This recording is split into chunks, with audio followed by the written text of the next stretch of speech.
All right, we're live and we're dancing, and I'm so excited for today's guest, y'all. On today's episode of Welcome to the Winner's Circle, I interview the inventor of the HydroCore, this bad boy I got right here, a new fitness tool launched in 2019 by Onnit, and in 2020 was recognized by Men's Health magazine as the best strength tool of 2020. The HydroCore bag uses the power of water dynamics to build stability, strength, and explosiveness like no other training tool. HydroCore is also connected to HydroReach Project, where a slightly different model of the HydroCore is used to help people in third world countries to transport and filter water and exercise as well. Yeah. So introducing Maurizio Tangari. Welcome to the Winner Circle. Hey, thank you for having me. This is an amazing opportunity for me to put out there more about things that I want to share with people. So specifically, like you said, the HydroReach Project, and I'm excited, man. Thank you.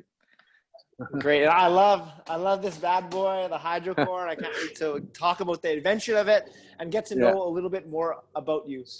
Yeah. With all guests, we started off with a very important question I believe we all should know or be aware of, and that is, what is our mission?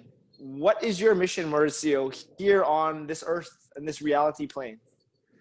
Well, this is a very interesting question. I've been asking that question myself, all the time, and all the time, I get a different answer, right?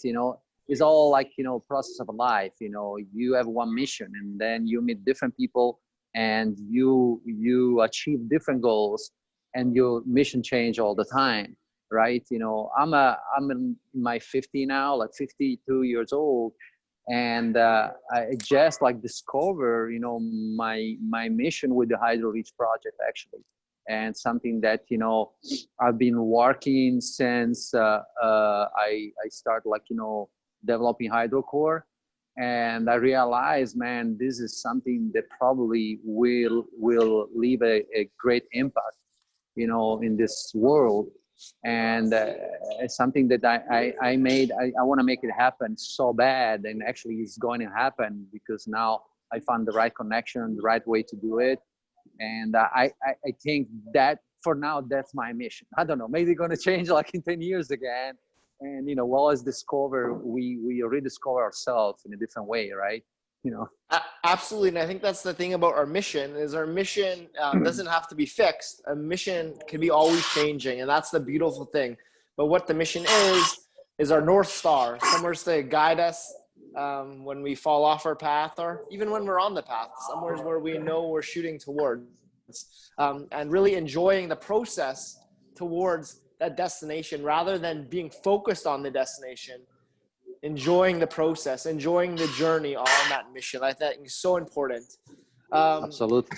So let's talk about the origin story of the HydroCore and how that came to be. From my research, that came about when you made your move from Italy to San Diego, to America. So let's start there. Talk about leaving Italy, what life looked like in Italy, and why you moved to San Diego, and then later on the HydroCore came. So we'll get there, but let's just talk about your origin story, life in Italy. What was life there, and how did you make your way to America? So, never was my intention really to live in USA. A very good life in Italy.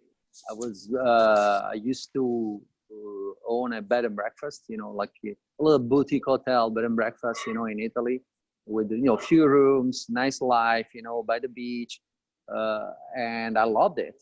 So that's happened back then. I met which is now my wife in Italy during vacation in Sardinia, and she dragged me here in US for like 3 months a year. But I never really like get any intention to move here, because again, it was nice to be here. The business was great, our life was great. And so what happened is that we got married, and after a few years we decided to have a baby, right? And say, oh, why we don't have a little break from the work in Italy, let's have the baby here. So we came here during like, you know, the off season when my bed and breakfast was closed, and they say, okay, let's have the baby here, you know, everything organized, the hospital. And the day we had the baby, which was like the most amazing experience, you know, I think human being can have in life. We found out, you know, the nurse found out she had a little murmur in the heart, and the doctor realized she had like some heart issue, heart condition. And, you know, deeper in that, they found out that she had a valve out of place and 3 holes in the heart, and she's supposed to have open heart surgery.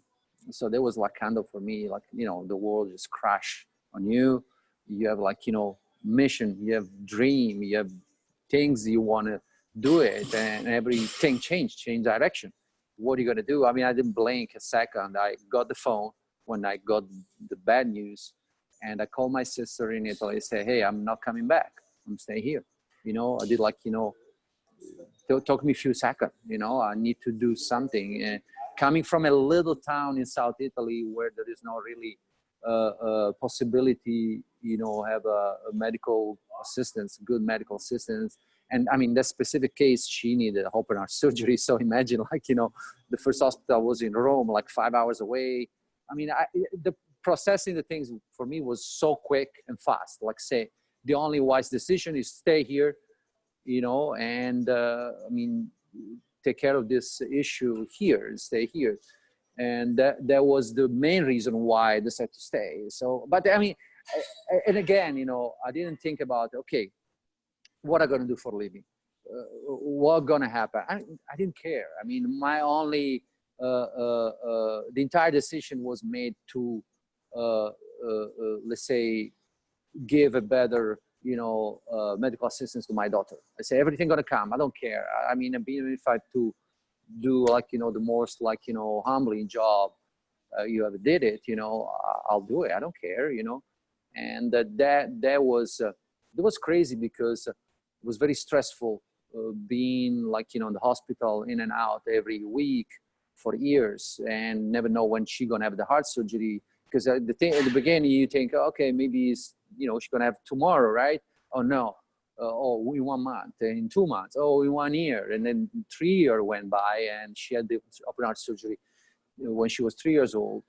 And, you know, thanks God, now she's good. She's not 100%, but she's great, in great, you know, condition. And they changed my life, because I had to reinvent myself, right? You say, okay, now let's start thinking what I'm doing here.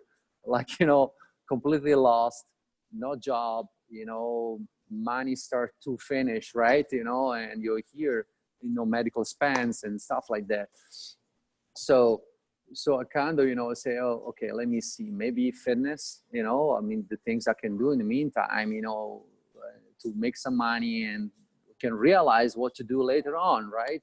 You know, so start doing like, you know, I always had that passion for, you know, stay fit, in good shape. Not really information, because it was just a passion. No, I never did like deep research or doing any workshop and things like that. Anything I have to do it like just, you know, more for myself than thinking apply those information to someone else, right? And help other people to get fit. And then, you know, I started doing like, you know, workshop here, learning, you know, understand more about, you know, human body and needs, you know, everything. And then when I came across the Bulgarian bag, before in Italy, before I moved here, I was using the Bulgarian bag, start doing kettlebell training, because I was looking for a different way to work out. So my fitness journey started with the windsurfing when I was a kid. I was like doing windsurfing competition, and later on kite surfing competition in Italy. And then, you know, I had this shoulder, let's say, discomfort. It became chronic. And the doctor obviously first thing say, hey, you need a surgery, right? You know, not like, you know, okay, let's see, let's rehab, let's fix it. No, medication, surgery, right? You know, right away. And then I started doing my research. I found out about kettlebell training, Turkish get up, you know, healed my shoulder like in 3 months, like crazy. and I had to learn how to use the kettlebell, right? It was an opportunity. And then the Bulgarian bag, shoulder mobility. Oh, that was amazing. You know, I love this shit. You know, and then I started doing like bodyweight stuff, tactical fitness back then. I don't know if you're familiar with the system, tactical fitness by Scott Sonnen. Then when I met John Wolf, you know, back in the days, you know, the tactical fitness was kind of, you know, the thing back then. And then he came along after, you know, Animal Flow, Ido Portale, all that kind of stuff, they follow up. And, you know, I had some background, but was never, you know, say, okay, I want to open a gym, I want to do stuff. You know, in Italy, I had this beach camp area where, you know, a bunch of friends used to work out. I call like the house of pain. So I had this structure, you know, was mostly crazy friend like me. They like, you know, beat the shit out of each other, like with sledgehammer and things like that. And slowly I start seeing people coming, hey man, I love your stuff. Can you show me how to use it and things like that? I say, this is interesting. People come to, you know, curious and want to learn different things than just lifting weight at the gym, right? But then what happened, you know, to my daughter, I came here and say, oh, maybe I can use, you know, the background, the information to do something here in a different way. And I'm talking about 10 years ago, right? You know, I mean, we talk a lot about functional training, unconventional training, all this kind of stuff now. Thanks God, right?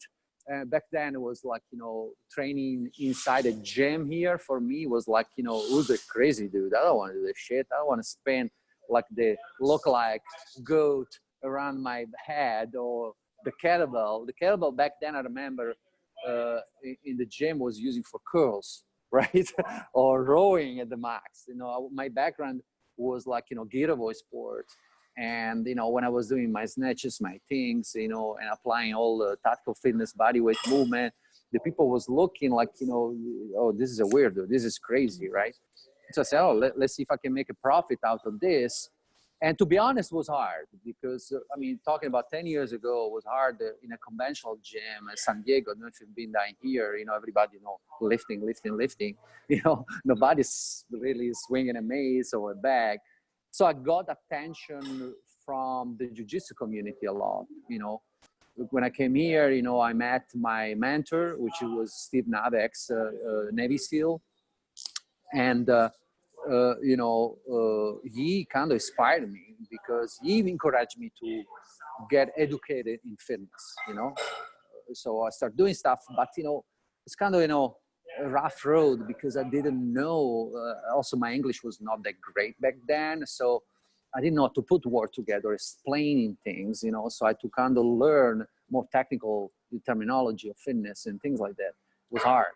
But he encouraged me a lot to you know, okay, man, get educated. And he was the guy that when I researched was the only one doing Bulgarian bag stuff or the kind of stuff here in USA. So we kind of, you know, got along very well. You know, he was beating the shit out of me every day because imagine training with a Navy SEAL, what it can be like hell every day. But it was very humbling experience for the concept because, you know, at some point, I think anyone need to be humbled, right? You know, I mean, the ego, it's easy to pull out your ego, right? You know, you see a lot of things in the gym. We're in gym all the time. Probably also in your environment, you know, like, you know, the movie you all the time. I think it is always a learning experience. Find someone that is stronger than you, is better than you. And some people can get in a wrong way, or you can get in a good way, like an inspiration. And he was an inspiration because this dude, you know, is so powerful, so strong, you know. But, you know, at some point, I was showing him stuff. I was teaching him stuff. He was teaching me stuff. So we became very good friend, you know. He was mentoring me all the time. We did, like, you know, a lot of workshop together. I started working with him, for him, traveling around the world, doing stuff together. And, you know, remember, you know, the day that he died, you know, it was like 52. So it was kind of, you know, missing something in your learning process in your life, you know. I mean, we get inspired from different people in different way, right? But I was looking to become like a mission. Oh, I want to be you. I mean, I don't know if it happened to you. Oh, I want to be that guy because it's so inspiring, right? And then you miss the part all of a sudden. And again, after what happened to my daughter, you know, the surgery, before the surgery, and same time, this guy missing, I kind of say, what I'm doing, I feel lost again, right?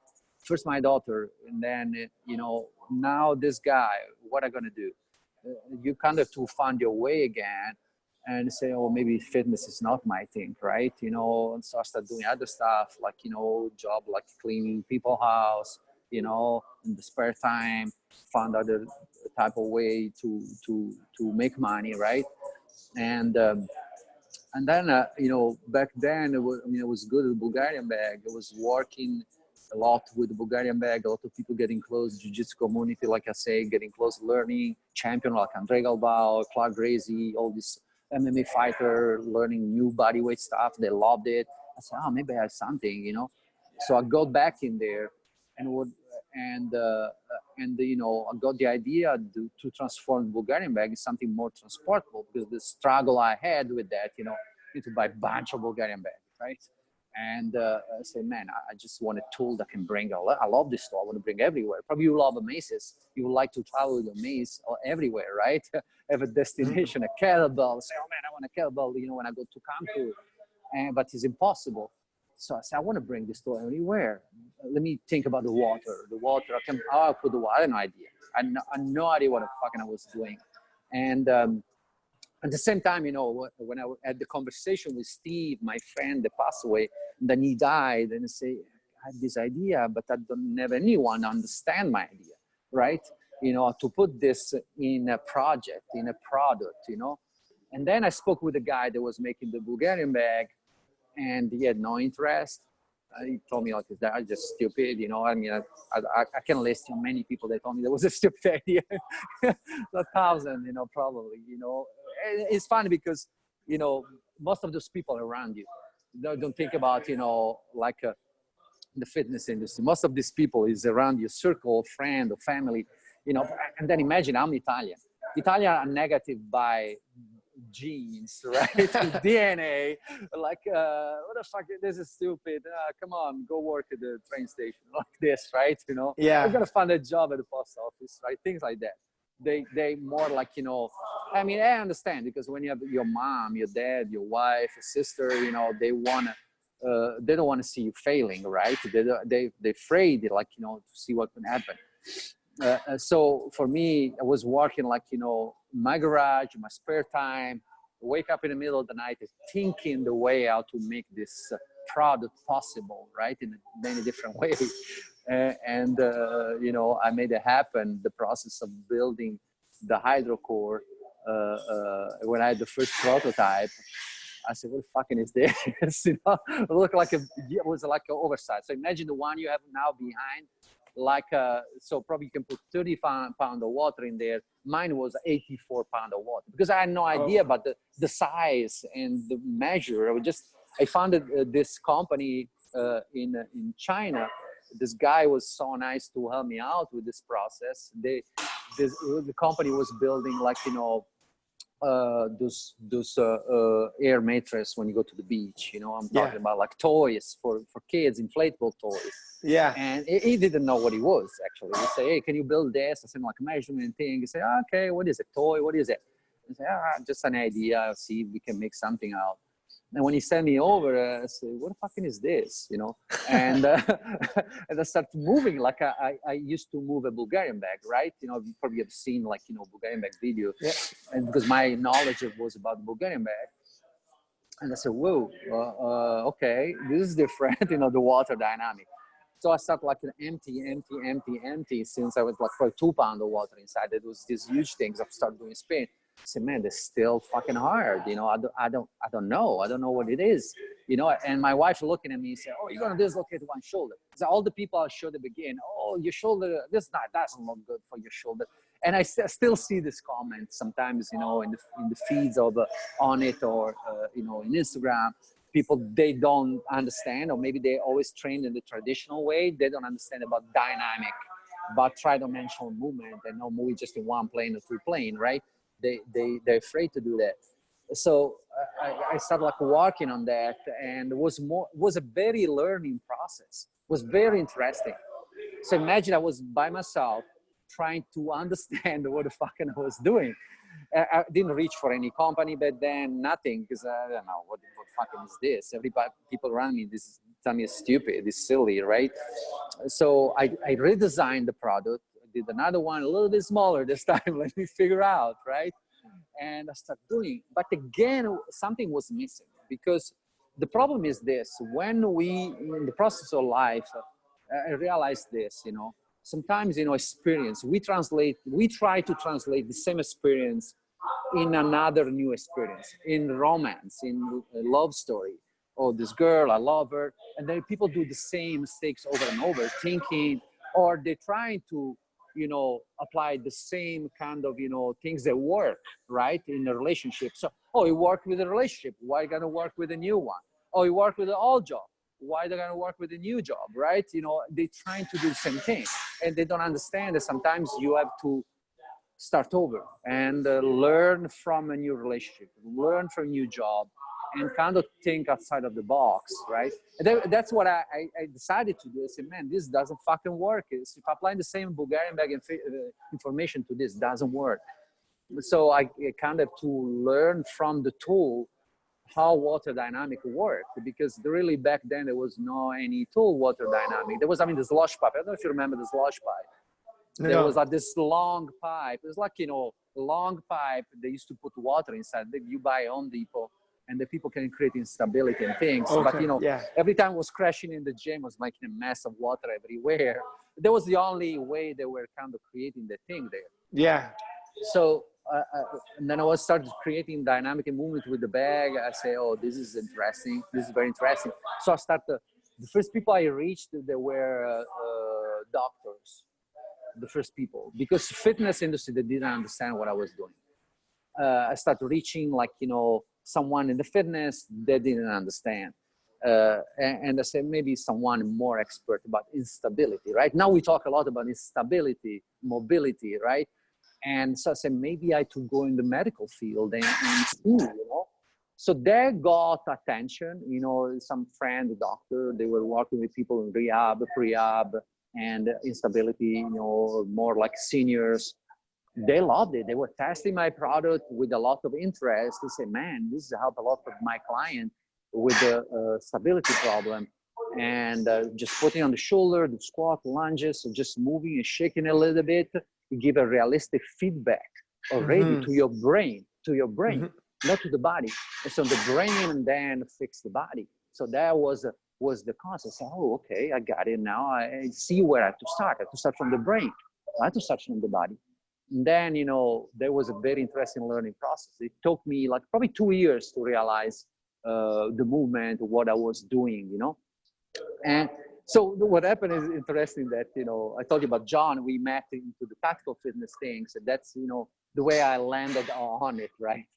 So when me and John got separated from the tactical fitness, the reason was we figured, and there was like without talking, me happened in Italy and United States, between Italy and United States. He was in Salinas back then, and we just realized there was no space.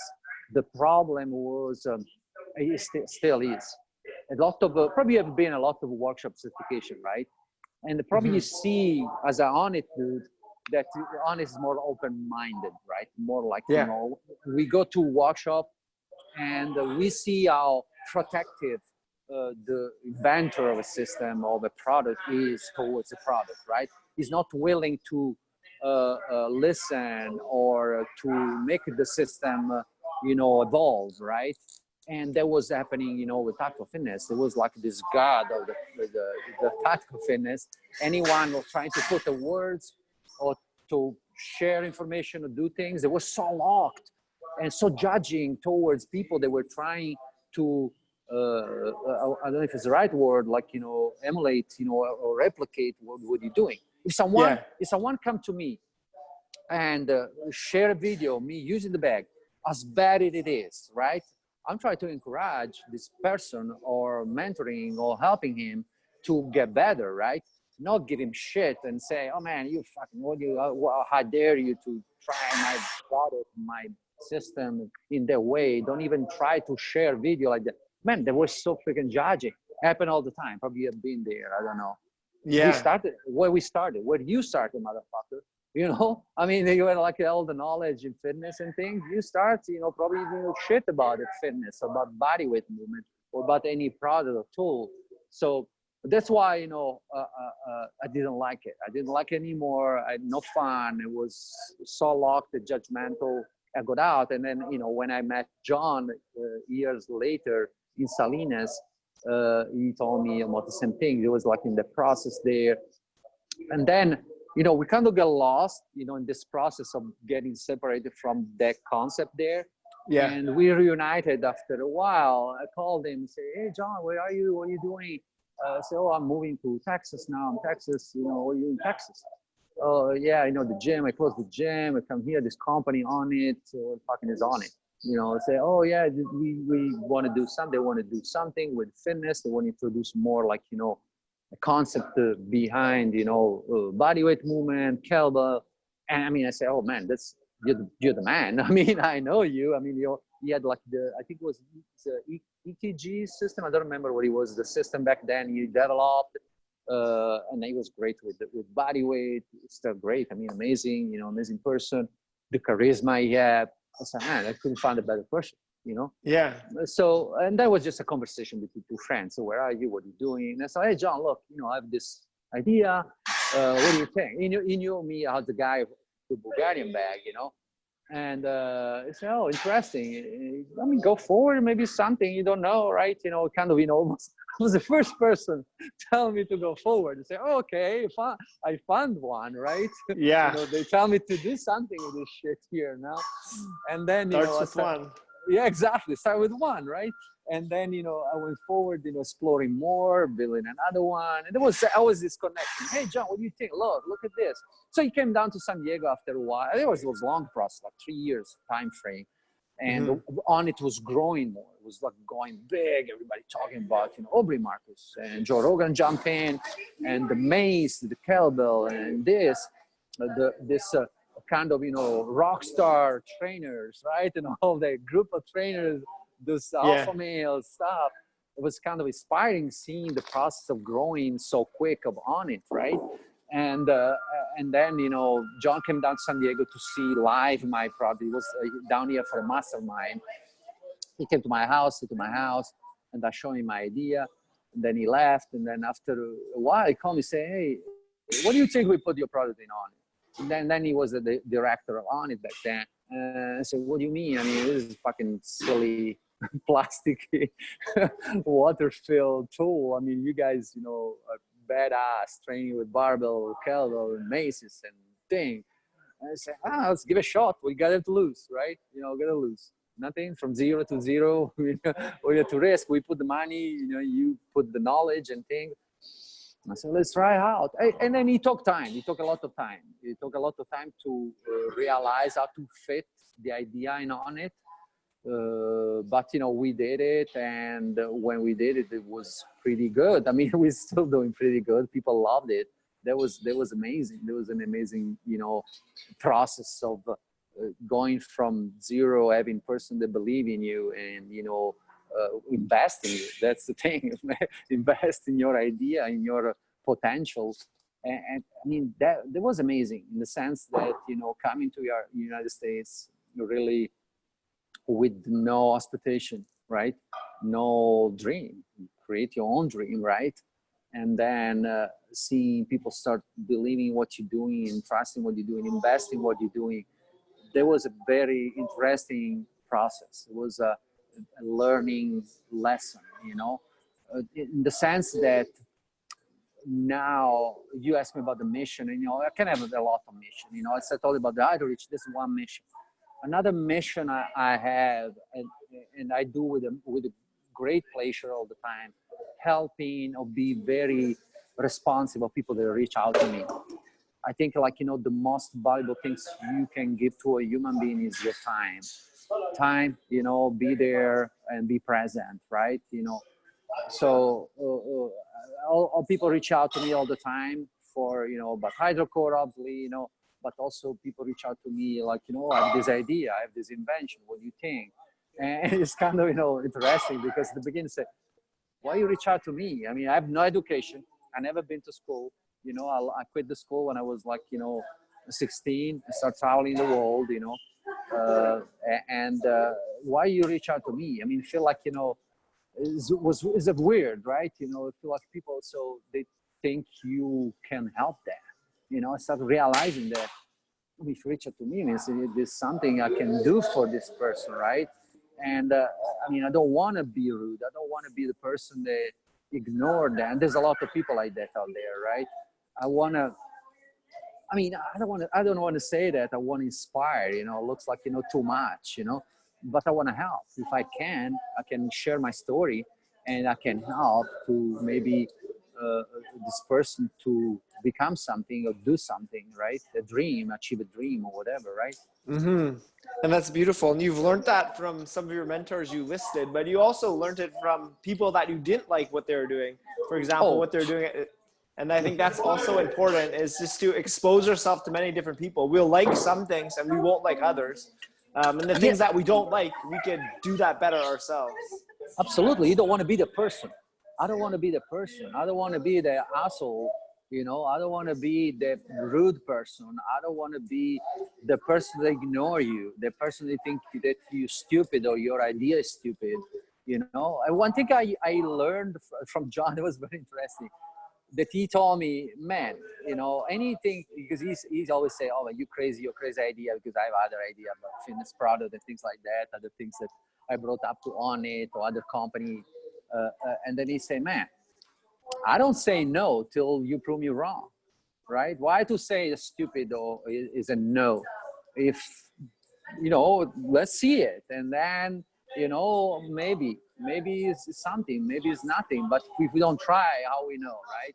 So that's the thing, and it's interesting because I've probably now like 6-7 people, they reach out to me for advice, idea, suggestion. They have a product, but they don't know.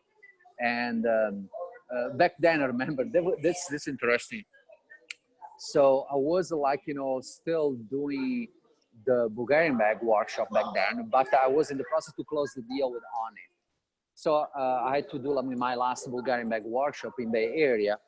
And a friend, which I met him in San Diego when I did the certification with the Bulgarian bag years ago with my mentor, Steve Nave here. So I met this guy here, super nice guy. And, share information, stay in contact with Facebook, and then you disappear. Then you reach out to me and say, man, Dave, where are you, Dave? And I say, oh, I'm here in Santa Monica. So what are you doing? So, oh, man, I'm doing this Bulgarian bag stuff. Now I'm focused on this. Remember, we did the workshop together, but I'm working also this HydroCore idea.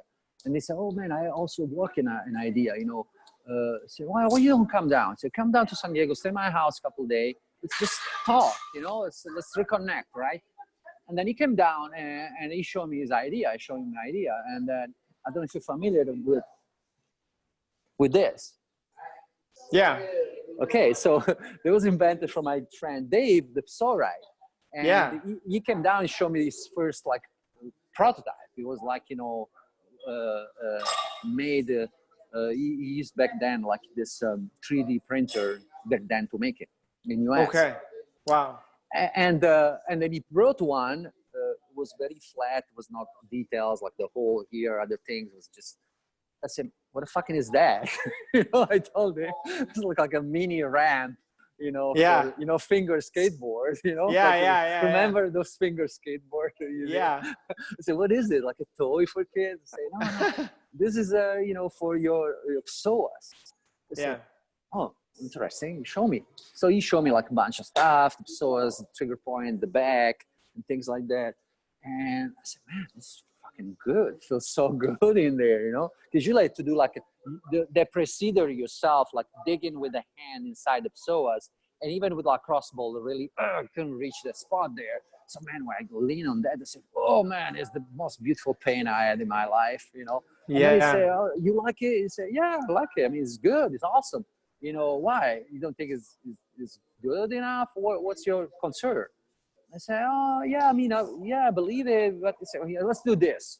I say, I have to go to Fremont to do my last Bulgarian bag workshop. I have 20 people there, going to bring the bag here, I'm going to dump all this bag there to a friend of mine. because I'm going to focus on HydroCore after. Come with me. Let's do a nice trip, fun, like dude, like, stopping, drinking, eating, and doing this. And bring your whatever, 3D product you have there, and let's do not, official presentation of the product with a different demographic of people in the room, fitness people, obviously. Let's see how they respond, right? So I like the idea. So we went up there, did the workshop, we they used the Psorite in a different way. They began as a warm up and things like that. And they told me, hey, pull up someone if you have like some discomfort, use the Psorite and things like that. Man, it was interesting, he saw all the product there. So you get kind of that sparkle, right? Like, me when they told me, okay, this may be something, right? Yeah. And, from then he went forward to do things. It's interesting. Also, his story is a very interesting story. How he the money he had aside for the college, he used it to invest into the Psorite. Oh, wow. Time, yeah, that was interesting. Is I mean, it again, say you have to follow your dream. Sometimes you have to risk, right? That's what's all about it. If you don't believe in yourself, who else are you gonna believe it? Right? Mm-hmm. So Yeah. So he took a big risk, but I mean, probably, I don't know if he's selling like crazy. Selling products all over the place, right? Yeah. So good. Yeah, it's doing great. And he has Michael Chandler is a big promoter of that. He associates with a lot of different athletes, and that brings attention to the brand. Just like the HydroCore is associated with Onnit, and athletes there like Leo Savage, Kyle Kingsbury, Aubrey, and that gets more eyes on your product. And so that's smart. That's smart business. Yeah. So how many years from when you conceived the idea of the HydroCore to it being available for sale for the first time? Was it available for the first time at Onnit, or were you selling it prior to Onnit? So I had this idea, and it was just like, it's funny, I don't have here at my office, I have the first drawing of HydroCore. I did, like, I had to start somewhere, right? It's like when you have a dream something, you want to put in words, right? You want to start to realize, you want to make it real. Some way you want to look that it's going to happen is real, right? So you design the logo. I don't know, probably you've been there in something, you say, oh, let me design the logo, or let me put, like, a quote, a motivational quote, or let me write down something, because you want to touch something, you want to see something to believe, to look into, right? So before then, I was just like, a Bulgarian bag, how I put that. So I did this presentation, which was a presentation I did in my computer. The Bulgarian bag, the issue about the Bulgarian bag, transportation, developing education, because I'll bring a Bulgarian bag fast in a place to do workshop, right? So I'm trying to figure out, how to develop better the education of that. And say, okay, we need to put water inside. And my idea at the beginning was, okay, let's make a prop of a Bulgarian bag, which, for education we use, so shipping quick, bringing in a destination quick and develop education quick, the prop. And then we sell the normal Bulgarian bag. And when I presented the idea to the Bulgarian bag guy, he told me that was a stupid idea. And then I told him, look, you know what? One day we will be in competition. That's what I told him. I say, that's what's gonna happen, man. You don't think that, because you don't believe, will not believe, right? So I did this first drawing, how to put the water. There was like 2 valves, was so complicated and didn't work at the beginning. And there was like, it took me like 5 years to answer your question, from just popping my brain the idea and then putting it on the market. So it was a long process, which was almost like, say 2 years was like figuring shit out, right? How to put the freaking water in there. And again, I had to think outside of the box, because, like I came up with a training system. I say, okay, how to put the water inside the Bulgarian bag with the same material and things. I say, man, it doesn't work. So that's why I reached out. The company was doing like, this inflatable stuff for kids. Say, let me go completely outside of what is the actual Bulgarian bag and developing something that with other products, everything is so different, but the same shape, the same design, right? And they worked. They worked, as I told you, about the oversized one and everything. And it took me like probably 13 different prototypes before I went on the market. But most of the time I dedicated about figure out the training system, how to use it in a way that people don't get confused about, oh, it's just a Bulgarian bag with water, right? You know what I'm saying? So that's I didn't want that. So how did you stay motivated during that 5-year process of people saying, this is family, friends, business people saying, this is stupid, this is not going to work? How did you stay motivated? And 13 prototypes, how did you, like, what kept you, well, man, I mean, your vision alive? It was hard in the sense that, like, again, you have people around, they tell you it's a stupid idea. You reach out for fitness company and you think, oh, maybe they have knowledge, they know what I'm doing, right? And they tell you no. They tell you, oh, no, not interested, never gonna pick up, blah, blah. And, then I start kind of, reversing, right? Direct this negative energy, and make it positive. In the sense, say, what if all this negative energy is the thing that's gonna get me motivated, to push me forward? You know what I'm saying? Yeah. It's like, okay, all these negative people, so I have to kind of, prove them wrong. That was my thing. I want to prove them wrong. I want to see if I can prove them wrong. So you have all the negative energy was kind of, the energy they can be moving forward to prove them wrong. And, it was fun because, when I put the bag on the market, few of those companies reached out to me telling me, oh, do you want to put on the market? You have any idea? Because before Onnit, I was just putting out there an Instagram page where I was testing the bag to see how people responded. I mean, I had a very, very weird process of marketing and seeing how, make this thing happen. Because so I did the bag and I did like, let me put like out there information. And everybody was saying, oh, this is awesome. This is cool. When we can buy, where I can buy. And I mean, obviously, when it was like 10 people saying this is cool, there were 100 saying this is stupid.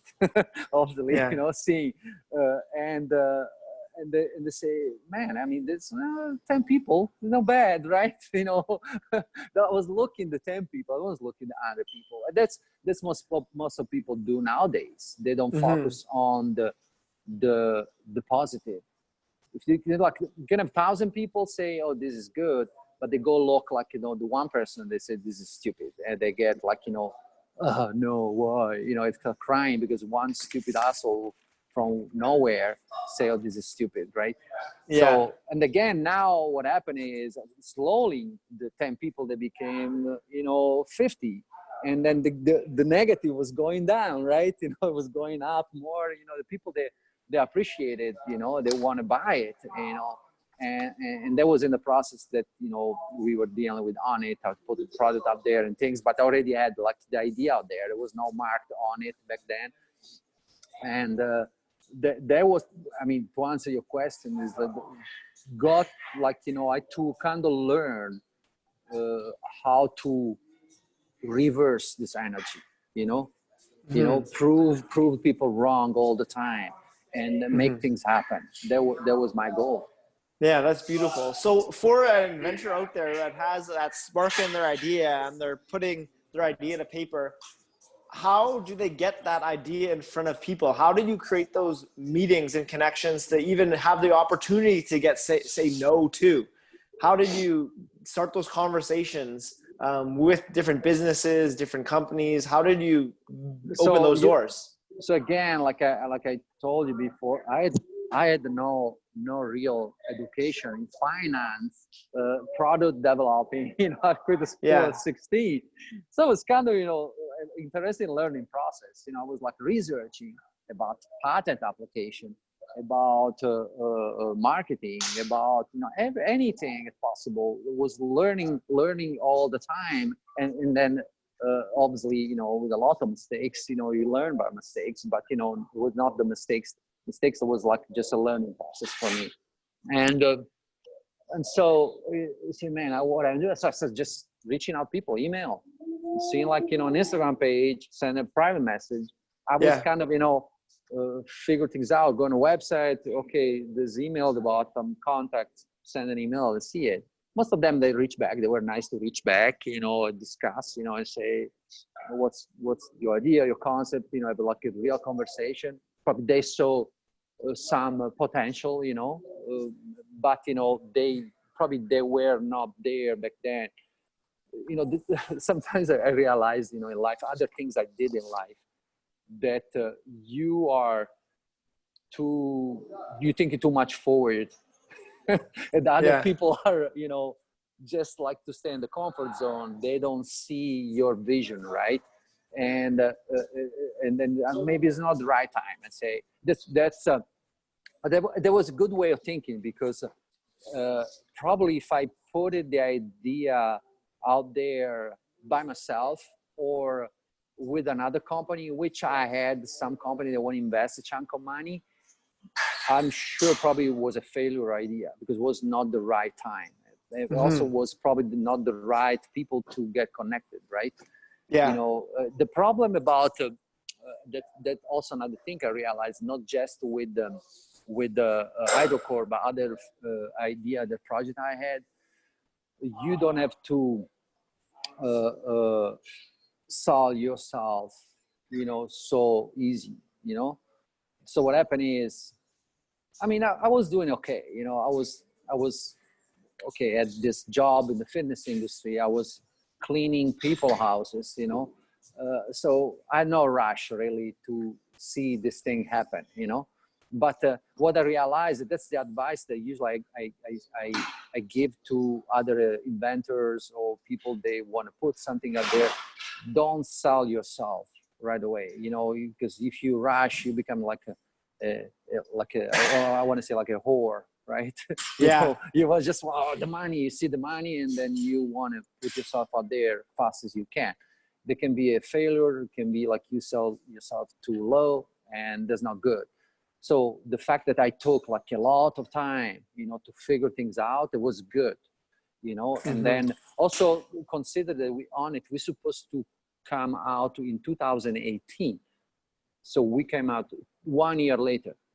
That was so crazy, because, we're always like, we say, okay, 2018, oh, maybe next month, oh, in 2 months, And then when you have something there and you want to put out there, already have the contract signed, everything, and you want to see your idea there, how, 10,000 people going to respond, and all 100 people. And it just was that the waiting process was so hard. But during the waiting process, that you realize a lot of things. Is like how is your reaction during waiting.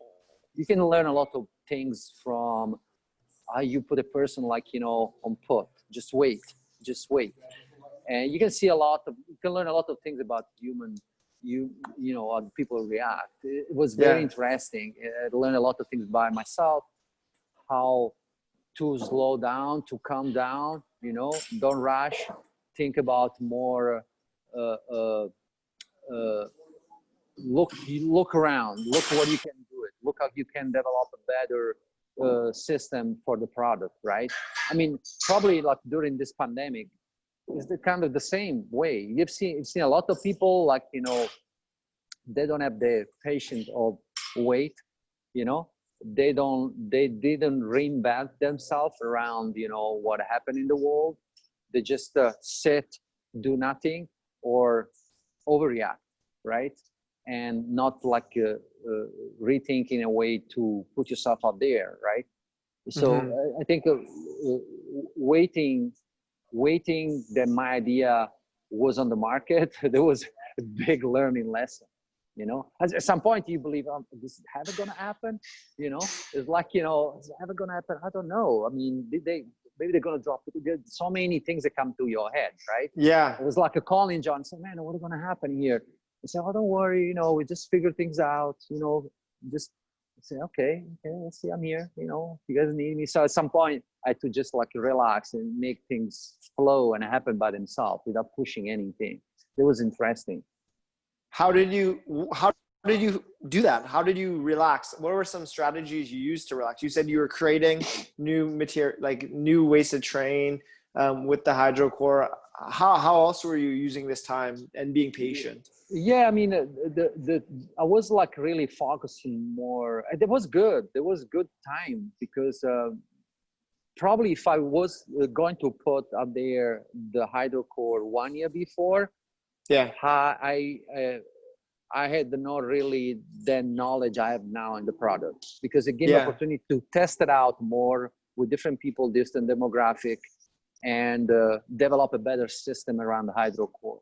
So I was more focusing when gonna happen, and say, hey, when gonna happen, I'm ready.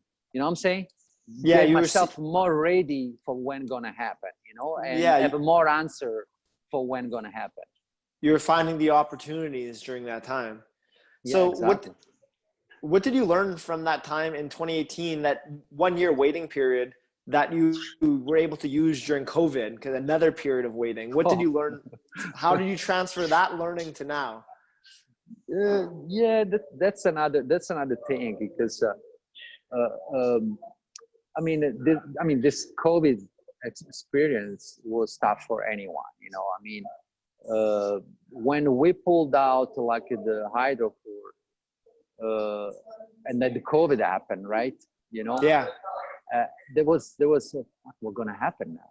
Probably this is the wrong time ever in history to put a product on the market. But after probably was 1 week, we put the bag on the market. It was sold out. Yeah. So wow, what happened here? I didn't expect that, right? Yeah. And kind of that they made me say, oh, maybe people, that's what they needed now, right? More than ever, take care of themselves. And then probably the bag is a tool they can use to take care of themselves. The gym were closed. The people went both direction, getting overweight or getting super fit. You've seen that memes on social media all the time, right? There was the fun one was like, how you gonna look like what's the guy from Batman?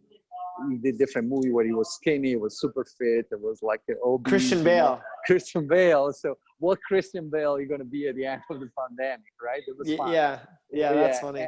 Yeah, and I realized that during the COVID, we sold a lot. I was getting a lot of people was reaching out to me to. There was you asked me before about the aha moment, right? Yeah. There was an aha moment because how many people reach out to me and say, "Oh man, thank you. This helped me a lot during the COVID. This, I'm using every day. This is a game changer for my workout because I used to go to the gym all the time. It kept me busy in the house and motivated. Thank you." I mean, I was getting this private message on Instagram all the time. And there was, oh man, I mean, okay, you want to put something on the market, you want to make money, right? But now this is different. You helping people, you have kind of, you impact people in some way, right?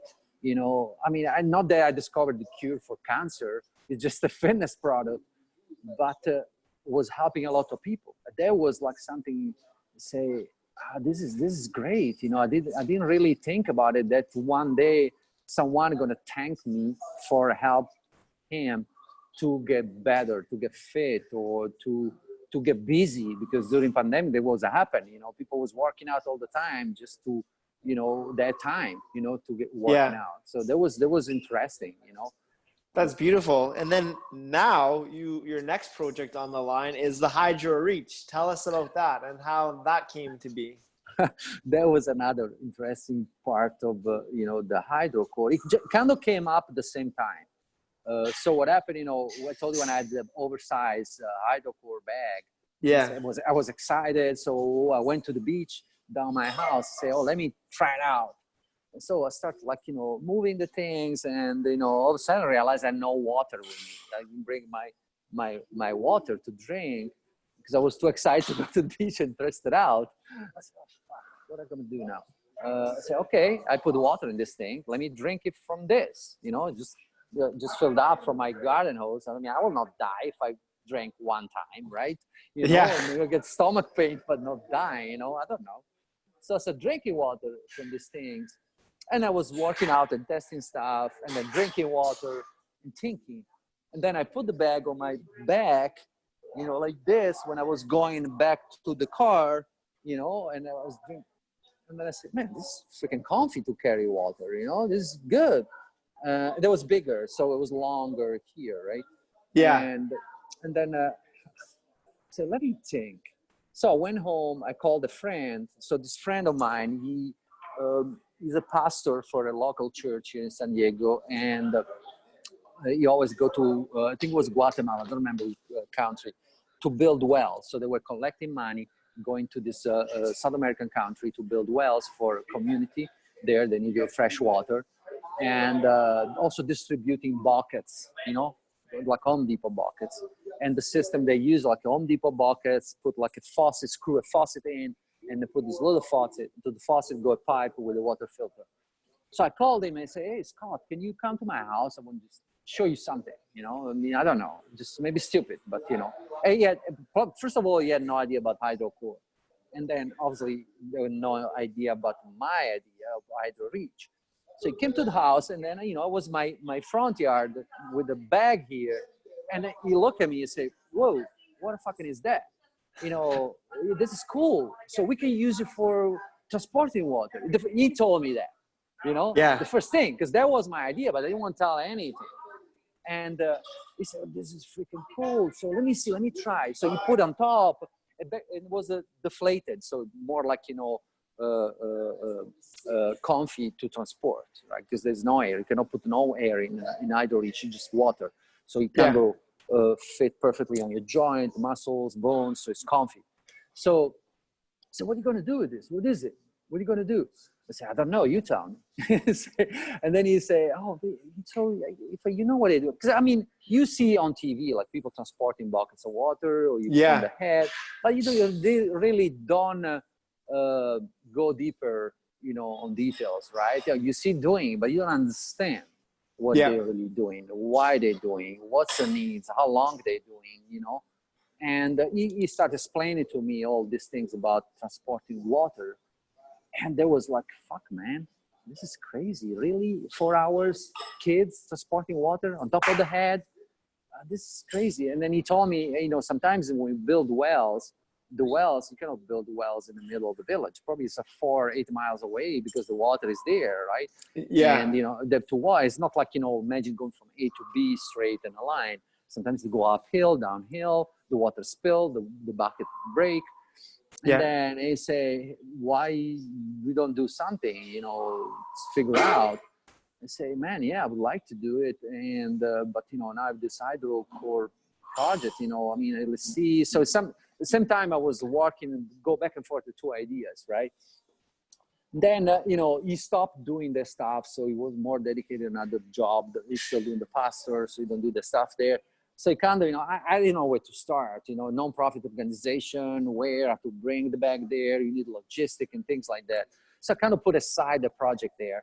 And then one day I was like on Instagram looking like, a picture of Tanzania, beautiful, amazing. And this guy posted this amazing picture of Tanzania, Kilimanjaro, the giraffe, the elephant, and this. And then I reached out and said, man, this is fucking cool. It's a beautiful place. I want to go to Africa one day and see this place. This is my dream. And they start talking to me. So what are you doing? So I do this bag thing, water, and also, this idea to help people to carry water, but I don't know where to start. And then he say, hey, man, we need that.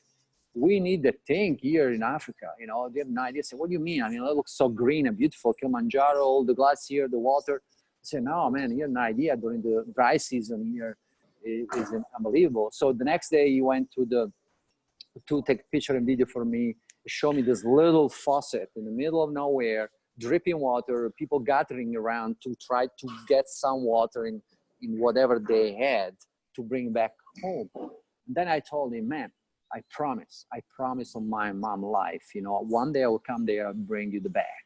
I will bring you this HydroReach bag, let me work on. Don't give up on me, okay? And we have always been in contact all the time. He was calling me how he's going, super nice guy. He was a little kid from the village, and he built this company where he hiked people on top of the Kilimanjaro. So he was like, build everything around that. Super fit dude. And, we just spoke to him last week because we are finalizing the HydroReach bag.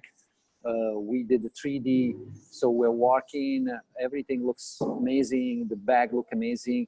Now to send one to him to test on field because weather condition, everything's slamming around and see.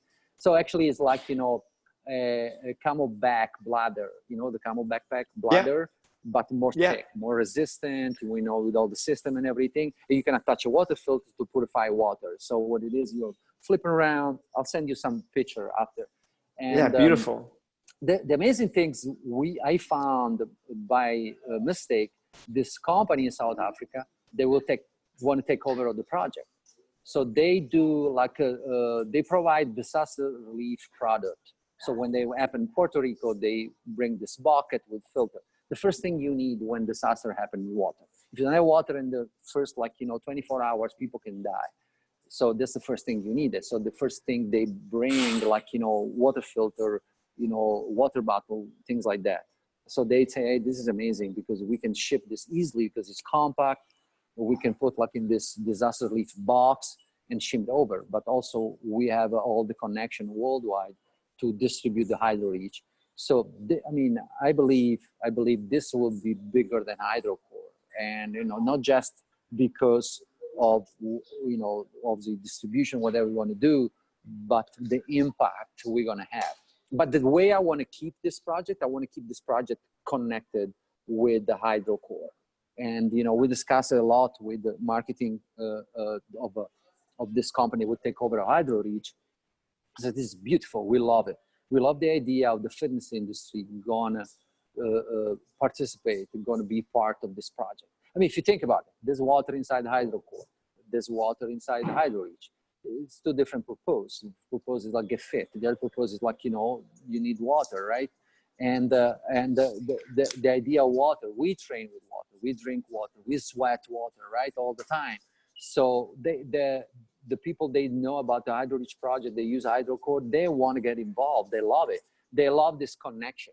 It's the same similar product used for two different purposes, right? It's not that we make HydroCore, we donate shoes or we donate other stuff. No, we donate the same concept.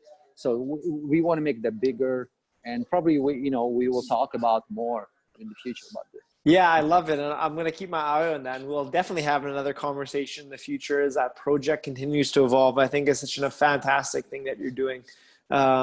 So throughout all your journey, from growing up in Italy to leaving school when you're 16, to traveling all around the world, to starting a bed and breakfast in Italy, to moving to San Diego, working as a trainer, to developing the HydroCore and now evolving the HydroReach. What has been the greatest challenge you've met on the journey, and how did you overcome that challenge, that greatest challenge in your whole story so far? Man, I've a lot of story, since I've been 16, traveling around the world, meet different people, sleeping on the floor, a lot of challenge. The biggest challenge of my life definitely was,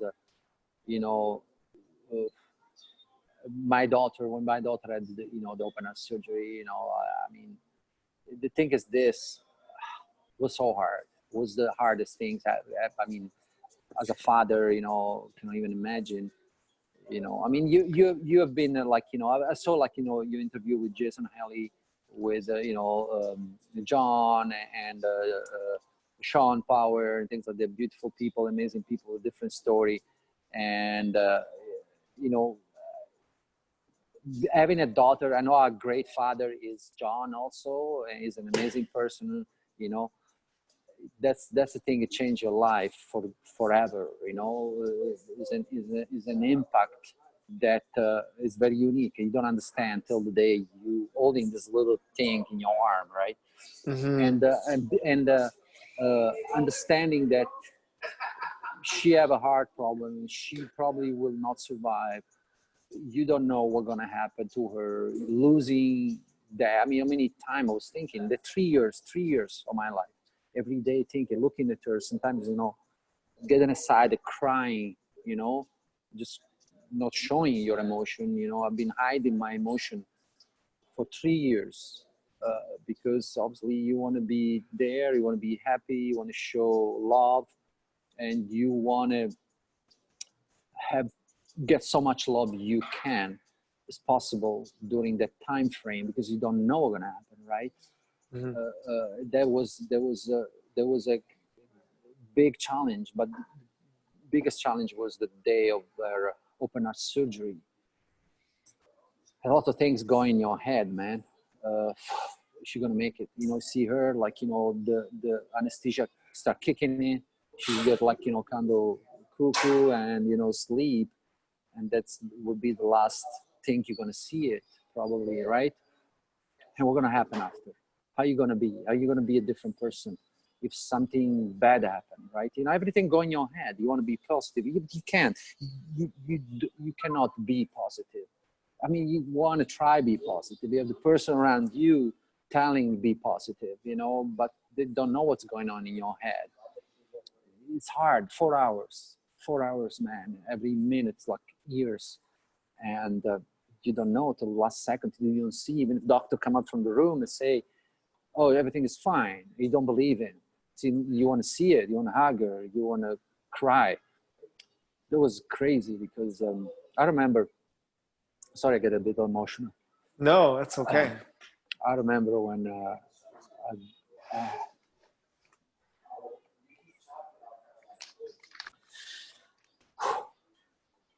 so I remember when she came out, you know, it was joy. It was amazing, right? I didn't cry back then. I was happy, you know, see her, everything's fine. And that was the day of my birthday. So I got the surgery the day of my birthday. I never Oh celebrate wow. my birthday again. Uh-huh. And we just celebrate, I call like heart day. So we celebrate here and not me, and say, Beautiful. okay, it's my birthday, but you know, I don't care anymore. You know, I'm Yeah. 50, so I don't care about my birthday.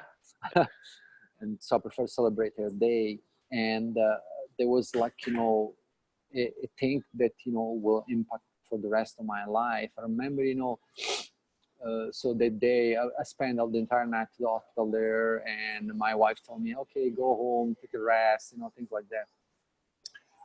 There was a kind of, you know, driving back home, all the ears that want to kind of cry, you know, they came out for probably 30 minutes driving, just was crying in my car. It's kind of relief, you know, about all the pain you were hiding inside, uh, looking strong for your wife, looking strong, you have to look strong, right? To be strong. You have the man, you have to be strong, you're positive, right? It happen all the time, but you just want to cry sometimes. But you don't want to look like a little bitch or wimp, right? Because you're a strong man, why are you crying, right? That day Yeah. was just like tears all over, but it was tears of like of freedom, you know, like about all that weight I was carrying for years. Mm-hmm. It was kind of, you know, a moment that I kind of say, okay, now it's time to move forward, right? To start doing things for yourself, for your family, for your daughter.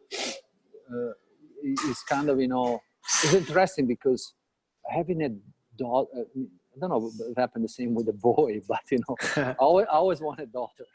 But, you know, everything I'm doing now is like I'm thinking how my daughter going to see me, for or the impact I'm going to leave on her like in 10 years.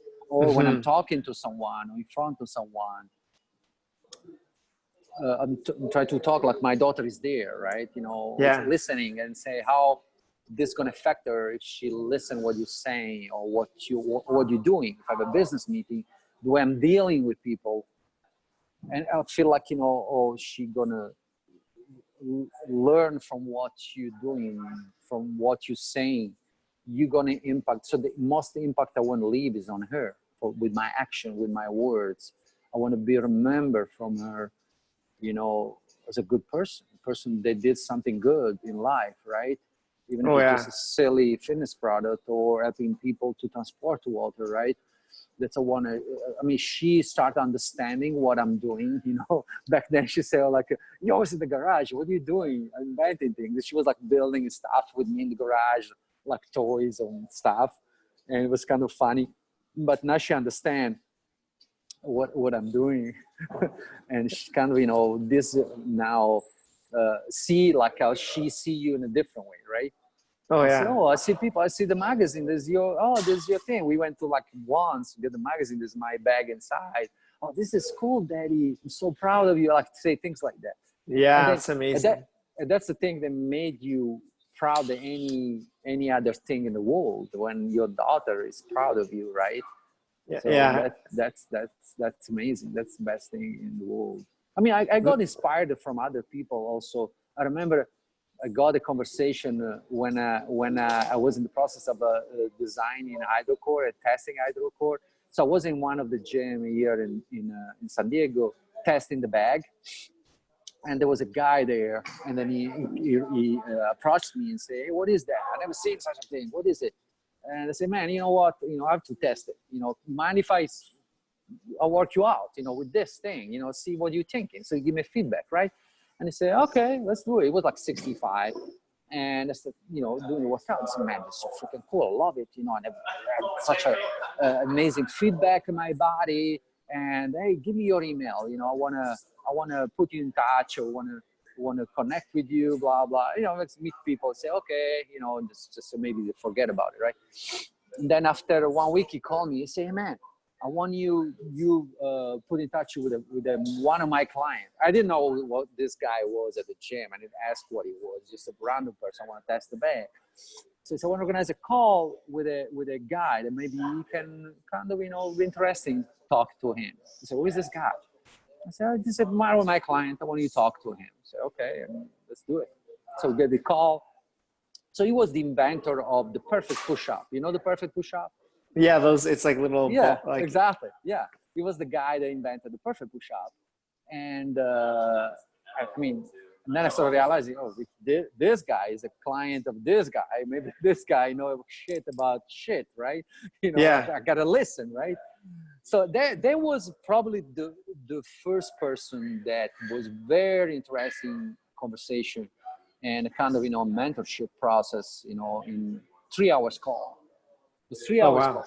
Well, it was amazing. I mean, it was a nice conversation. He asked me about the product, about me, about my life, what my intention. It was kind of, a good thing. And then he told me story, man. He spoke for almost like 2 hours about the story of his life and how he invented the product, how he failed before. I mean, it was like so interesting because, failing was never an issue for him. Remember, he told me, before the perfect push-up, he was working on another product. And again, it was not the right time. It was not the right time. He was pulling out this product for fitness. It was something, he explained to me, it was something connected with the electricity in your body and things like that. And they say, "Man, I sold my car to do this thing, sleeping on the street, no money, nobody want to do my project, it was just like, a bad idea back then." And he told me maybe it was now, maybe, sell tons of the shit there. Yeah. And, after that, he said, "Okay, let me something else." And then he was working on the perfect push-up. But, after a bad experience, right, you think everything will be bad, right? To be very positive in what you're doing. Yeah. And he put the thing on the market, and there was like, back then was in QVC or seen on TV everywhere, right? Yeah. Because this huge content. He told me the number he did in the first 2 weeks of putting there. I said, "Man, I've seen so much money in my life in 2 weeks." Yeah. Going Oh, from wow. sleeping in the park to being like a millionaire in 2 weeks. It was a very inspiring story, and he gave me great advice. He was an amazing person. And after that interview, the guy put me in touch with Kevin Harrington, which is one of the Shark Tank dudes. And I had an amazing conversation. He was very interested in HydroCore. There was like I was in conversation with Onnit. They say like, okay, we do it, but we don't know. So let's see, figure out. And then Kevin Harrington, reached out to me, super nice guy, amazing businessman. And they say, oh, I would like to review your product. Maybe we can put in the hand of Kylie Jenner, the Kardashian mom. And see like, some workout for seniors. He on like QVC, see on TV. I mean, you name it. He's a super amazing guy. And I send him one. And, sometimes you have to take some decision that is hard. Again, like going back of the idea of you selling yourself too fast. It's a lot of money, right? But is the right choice? Is it the right choice you're doing? So back then, he said, oh, we want to do this thing. I love it. And then I told him, I get to see, like, on it, this thing. And then I realized things. And again, everything was a learning process for me. I didn't know, like, marketing, financial idea. But I say, hey, if happen I put this in QVC or whatever, seen on TV, in the hand of, okay, VIP, probably can be a burnout for the product, right? Maybe because they say, they want to sell more as they can in 3-6 months, right? Yeah. And then the product would like fade away in 3 months, selling like $2 million, and then bang, and then you're done, right? Done, yeah. But maybe if I go with Onnit, I have more like durability of the product, right? Beautiful, and I can work with that. I can grow. I can, see how things going in more years, right? Instead of just pulling something fast. So I spoke with him and say, hey, look, I appreciate, you're an amazing person. I appreciate the opportunity, but let's wait. Let's see, I want to kind of, go on my idea, and maybe we can talk later on and can do again business. So never know, maybe not, right? But I want to see if this decision work. And, I think I did the right decision because I have fun with the product. Maybe if I was putting out there, we're going to fade away after 6 months, right? You make the most, but what's the point? Something you work at 5 years seeing disappear so quick, right? You want to see money. That's why we're working on this idea to build a HydroCore for kids, because I've got a lot of attention from the kids for athletic performance for kids. Is a tool that don't intimidate. The kids look, they want to touch it, they want to play, they want to move the water, they're fun. It's not a kettlebell, right? It's not a mace, it's not a kettlebell. Never going to touch something like that. Yeah. It's very hard to find a tool that kids can train, work out, and they love it. So a lot of good feedback for athletic performance coach. And so we are willing to build a small version of HydroCore. We just closed a deal for distribution in Asia. So we're going to have a warehouse in Hong Kong, not with Onnit, is another company. Yeah. And also them, they like the idea. They do mostly athletic performance for kids. So they like the idea. So we're going to have like a HydroCore all over Asia. So it'll be interesting like project. I think at the end I did the right decision. That don't go with the Kevin Harrington and go with Onnit. That's what I think. I think so too. It worked out beautifully, and it's onwards and upwards, I believe, for the HydroCore. So let's go back to the perfect push-up guy. You said he gave you a bunch of advice. What was the number one piece of advice that perfect push-up? The first thing he told me, I told him, I said, hey, I have this company on it. He knew what it was on it, obviously, because he had been in the fitness. He's retired. After the perfect push-up, he sold the company. He never did anything related to fitness. He was more in financial and things like that. But he made $1 billion with the perfect push-up when he sold the company. Yeah. And after that, they pulled out the perfect pull-up, remember the things, but it was not his project. Yeah. And he just told me, man, be humble all the time. And doesn't mean because you sell mean shit. You have to believe in what you're doing all the time. Don't just sit there and watch. Be part of that what you're doing with the product. Don't let other people managing from you your idea. Don't let other people say, oh, we take care of it, we do this. Be always involved, be part of it. That's why, you know, we did a beautiful, like, you know, deal with Onnit, in the sense they say, okay, you know, I don't want to be a payroll with Onnit. And this was a more like John Wolf advice, you know, say better if you are in your own, right? You have more like free choice. You can do things you want to do it, right? You don't want to get too connected with what we're doing and depend on what we're doing, decision and things like that, right?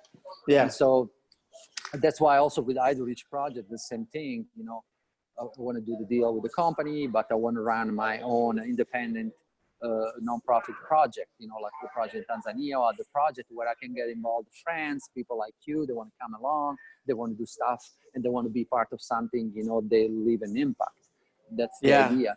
There was one great like advice that I followed, you know, and obviously, you know, it was inspiring story, you know, because, you know, when, I mean, I never listen any person that multi-billionaire. I mean, if I had to pay someone, you know, like if people go to what do you call the guy, Tim Robbins seminar, paying like $20,000 to listen to him, and, you know, dancing and things like that. You know, this guy did for me for free for 3 hours.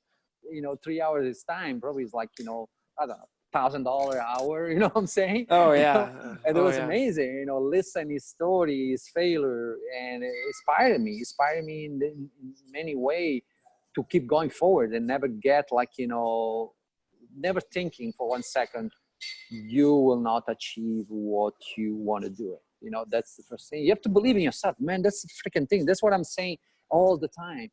Take a risk, believe in yourself. Sometimes I'm amazed when I'm talking to other friend I've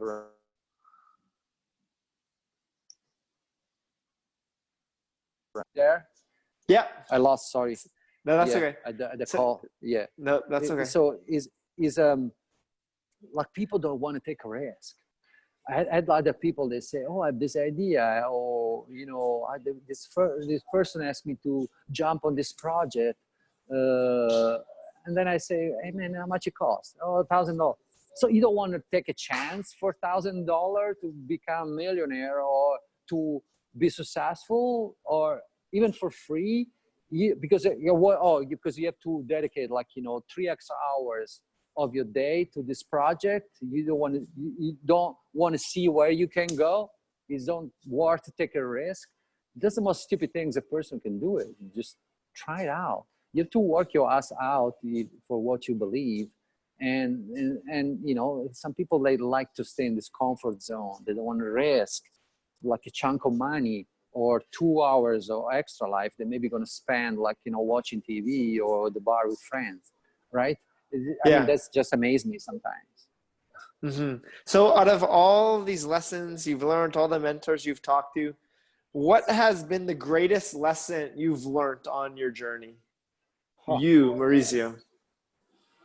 Well, I mean, still learning, to be honest. You know, there's always a learning process, man. I mean, even now that HydroCore doing so well, I'm looking always to learn. You know what? Always like the failure process. Failure in something is something that he humbles you, and he made you a better person. You know, definitely. You know, what I learned how to manage business. That's something I learned, because, you know, with no education at all, I had to kind of explore, spend hours at the computer or some online courses to learn how to manage, you know, my life, my business life, my personal life. What I learned a lot to be present. So what I was scared is this. I didn't want that this business I was growing, this HydroCore project, HydroReach project, take away time to my personal life. I didn't want that. I didn't want to take time away from my daughter, especially in the time she was sick. And then now that she's a little girl, I want to be there. I want to be present. And I've seen living in a community here where there's a lot of wealthy people, a lot of business people. I don't see them present. I've seen that awkward during pandemic. I've seen the awkward relationship between father and daughter because they were forced to stay home and they didn't know what to do. They didn't know what fucking doing with this little thing in the house. I've seen father teaching the son ride a bike when he was like 9 years old. I've seen very awkward things, awkward situation, like no communication, seeing parents at the park or when the park were closed, walking around in an awkwardness. See the distance. It means that, they never been there. And now they feel so awkward because they kind of, found out the way to learn how to be a father. I don't want to be there. I want to be present. So definitely I learned how to optimize my time, working in between, changing a diaper, waking up in the middle of the night and doing research and having 5 minutes to do something, but don't take away from my daughter experience. I always make possible to sing Twinkle Twinkle to my daughter every fucking night, man. Whatever I am in the world, whatever I'm doing, I get out. This is funny because sometimes I'm meeting with people and they to sing Twinkle Twinkle while they're talking with business like this, or I want to be there. I want to be there all the time.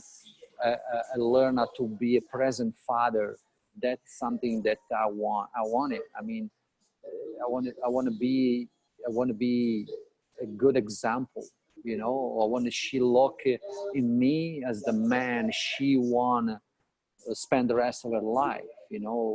That's what I'm looking for. And you're doing it, and your daughter's so lucky, and so are you. So to close, we just have a couple more questions that we ask all guests. And the first one is, in 3 words, how would you describe or phrase, in 3 words or phrase, how would you describe the experience you are having on this earth?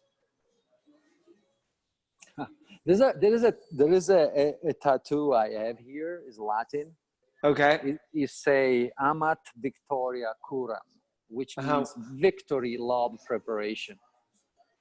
It's beautiful. Latin. And the Roman used to say that all the time. In ancient Rome, Amat Victoria Curam means victory, love, preparation. Means if you want to be a winner, if you want to be in a winner's circle, you have to prepare yourself. You have to be the person that dedicate time to be ready for war, ready for anything. So that's probably the 3. Yeah. It was like something that I'm looking all the time. Be prepared. Be prepared what you have to say. Be prepared the way you have to act. Always have the right answer when it comes a time, or be ready for whatever you have to do. Oh yeah, I love that. So, and then the last question. I'm going to be a little magician, and I'm going to transport us into the future. I'm going to transport us into the future, and we are next to the 85-year-old Maurizio Tangari. Who is that 85-year-old Maurizio? What does your life look like, and what is the legacy that you've left behind? Well, this is very interesting because I'm always thinking about that. Always thinking about durability. During my process of life, I changed, the way I was, habits, the way I was acting with people, the way I was training. And what I'm looking for now, man, this is something that I think every single day of my life. How I'm going to be old? I want to be old. I want to get old. I want to be there when... This is a question a lot of people ask me all the time when I'm at the gym. Say, hey, why you train so hard? They see the training aspect, when you beat the shit out of yourself, but they don't see what's behind. Also the durability process, the rehab process, the way you take care of yourself, the food, the mobility, all things that you want to take care now more than ever, because, more you go towards older age, that's what I'm looking for, durability. And when they say, hey, you train hard, but obviously they don't see what's behind. What for? What is it? What are you doing? Why are you training so hard? I train hard, but I'm take care of myself. I'm take care of myself because I hope one day I'll be able to walk my daughter down the aisle healthy. That's my only thing. That's my only reason now. I'm not training because I want to look good for the girls. I'm not training because, I want to impress the big dude at the gym. I'm training because I want to walk my daughter down the aisle one day. That's what I want. I want to be healthy. I don't want to be that. I don't want to be in a wheelchair. I want to walk her. That's my dream. That's my dream. That's the thing I'm looking for. That day. I want to be 80. I can be 100 years old, but that's what I'm looking for. So I'm looking like, a process of age in a way that not just I will age beautifully and leave an impact to people that are looking at me. I mean, I'm 52. I look good, thanks God. And then I see I'll leave an impact on people that, I'm training, I'm mentoring in a daily basis in the gym. They say, man, I get all the time, man. I wish I would be like you, when I will be 50, like 20 years old, dude, 28 years old. And then my thing is also the same. Say, man, how old are you? I say, 20. Okay, man, you have 30 years. You have 30 years to get like me. So it's a long time, right? Take care of yourself. Not 1 month, 30 years. That's a long time. Things happen slowly in time. And with experience and knowledge, that's what you're gonna do it. So that's what I'm looking like. When I'll be 85, all the process, the people I will impact, the people I will inspire, the people. Hopefully, I will inspire people. I mean, I wish that. I see that around. That's something that is still like kind of amaze me. It kind of, say, kind of laugh about it, say like, so my wife and friend, the people say, oh, I want to look like you. Oh, give me some advice. I never thought I'm going to be the person that one day going to give advice with no education, or the person they're going to say, oh, I want to be like you. Right. I mean, probably you see like, interview in people like John. I mean, you see a lot of people like see John, like, mentor, inspiring, right? All the time. But probably if John looked at himself like 20 years ago when he was using drugs and selling on the street, say, really, you want to be like me? You know what I'm saying? Yeah, now for it's sure. completely different. That's the thing. I mean, I hope I answered your question. I don't know. Yeah, I mean, absolutely. So I want you to picture this 85-year-old Maurizio in your head, who's walked his daughter down the aisle. Maybe he has grandkids. He's inspired millions of people. He has great success with the HydroCore, the HydroReach. And I want to bring us back into the present time. I want to bring us back into 2020. And I come back, me and you, we come back with a message from this 85-year-old Maurizio. What message does that 85-year-old tell the 52-year-old today? And probably the message: do what you're doing now. Be yourself. Be yourself. You're doing a great job. Don't change.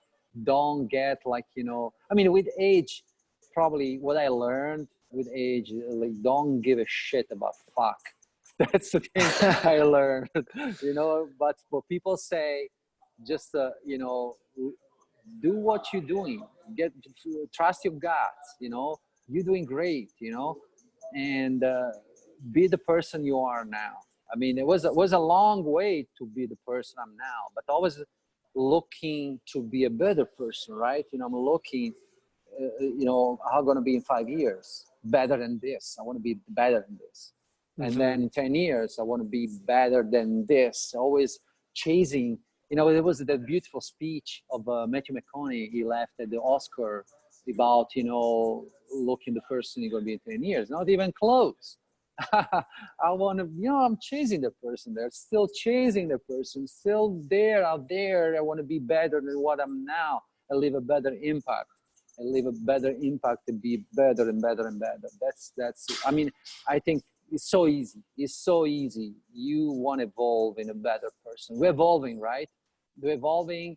And I never understood people, they are not willing to explore evolve and they get the stagnation in life. They want to be always the same person. One thing I admired when I moved to US was how people are willing to change life, job, and state, and with such a easy, decision. They're just okay. Well, you know what? Oh, what do you do? Oh, tomorrow I move to Kentucky. I said, what? I said, oh yeah, I mean, no, it's gonna change, things like that. I pack the car and go. I don't know if you ever did that, probably, but that's something I said, man, this is amazing.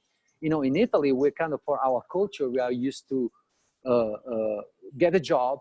That's the job of your life, and just stick with that. Don't change anything, because change is difficult, is scary, is hard. Here, no, that's something that really inspired me. I said, man, this is so freaking cool. This is the best country in the world. When I moved here, I started learning more, knowing people, knowing how, this is the freaking best country in the world. The opportunity I had here, probably if I was developing HydroCore in Italy, never gonna have this possibility. Moving forward, because people believe in you, not because who you are or who you know. That's amazing, man. Send the email to CEO of Sawyer, the water filter company. He answered me the next day, want to talk to me. Never gonna happen in Italy. Someone like you send an email and a person that $1 million want to talk to you. This is just like, really, it's just amazing. That's why I always, when I go back to Italy, my friend get inspired for my story, my experience. Oh yeah. And yeah, it just like, inspired them. They're back in Italy and do like, they have like, this job all day. He made some change. He made some impact also on them, and make understand maybe it's time to change. It's never late to change. It's never late to chase the person you were willing to be or you want to be. You just put aside because you get too much comfortable in what you do in your everyday life, right? Taking risk all the time. That's probably most of people need to go back on that. That's what human being used to do, taking risk. We have great invention because people are willing to take risk and fail. This, people don't do that that often nowadays, I think. Yeah, well, thank you so much for your time. And I, just like your friends in Italy, I'm leaving this conversation very inspired, as I'm sure all our listeners will be.